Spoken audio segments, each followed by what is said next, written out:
I'm Emily of British Girl Bakes, and I'm going to show you how to make this fun, ugly Christmas sweater cake. I've made a batch of my 4-minute buttercream frosting and added grass green gel food colour to get this Christmassy shade of green.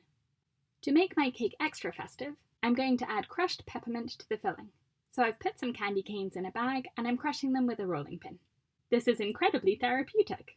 Now I'm building my cake, layering my perfect chocolate cake with my green buttercream and crushed peppermint. The cake is sitting on a board the same size as the cake, which is 6 inches, and I've attached it with a dollop of buttercream so it doesn't slide around. That board is attached with masking tape to a bigger 8-inch board for decorating.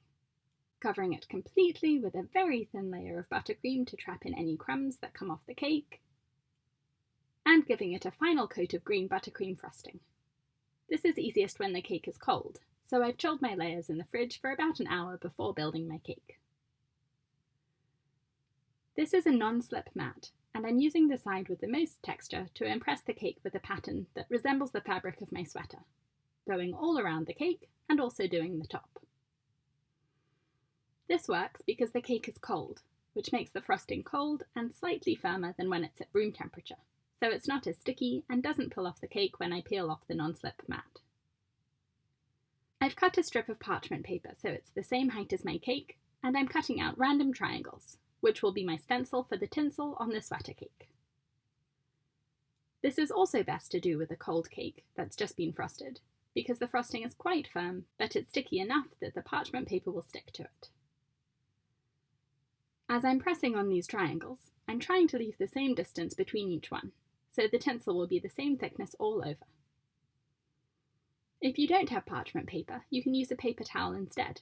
I'll show you here what that looks like. I'm trimming the paper towel to cover up the rest of the cake, leaving a gap on either side where the tinsel is going to be.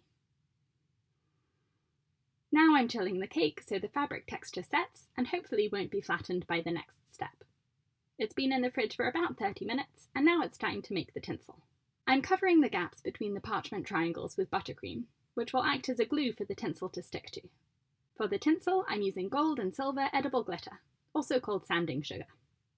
There are 2 ways to apply the glitter, so you can choose which one you prefer.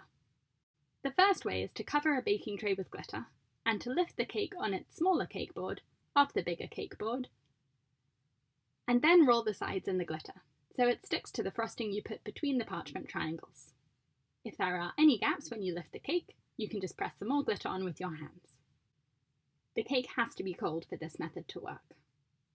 Alternatively, you can skip the smaller cake board and the baking tray and the rolling, and after spreading on some frosting between the parchment triangles, you can just press the glitter onto it with your hands.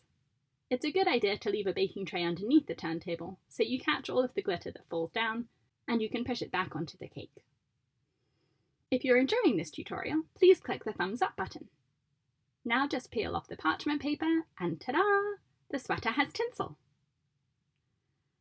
If the parchment has flattened some of the fabric texture, just push the mat back into the frosting between the strands of tinsel to give the sweater a bit more texture.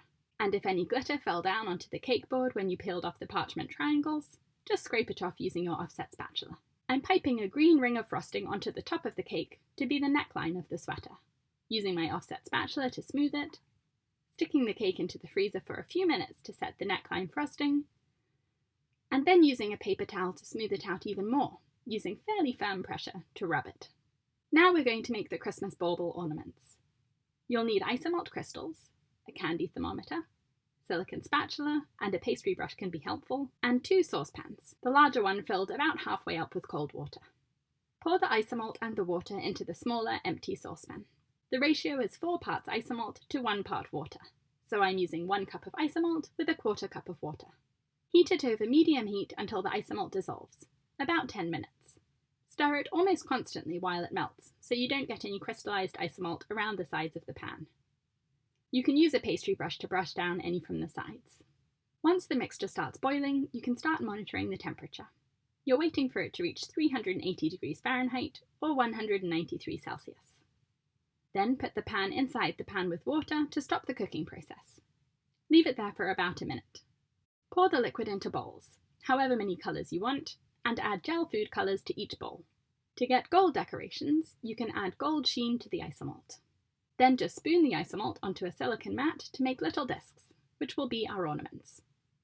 Don't worry if they don't form perfect circles at first. You can shape them straight away with a toothpick or a wooden skewer, or once they start to cool and hold their shape a bit better, you can mould them with the end of a spoon or with your fingers. If any of your discs are too small or you don't like the shapes, you can put them back in the bowl and microwave them for 30 seconds to make them liquid again, and then pour them back onto the mat to make new ornaments. This might be obvious, but be really careful with the isomalt. It gets hot and can really burn you. I'm speaking from experience. If you don't want to use isomalt, you can use colourful candies instead. When the decorations are cool, after maybe 15 minutes, you can lift them easily off the silicone mat. I'm using a bit of simple syrup to attach the decorations onto the cake, so that they stick to the frosting.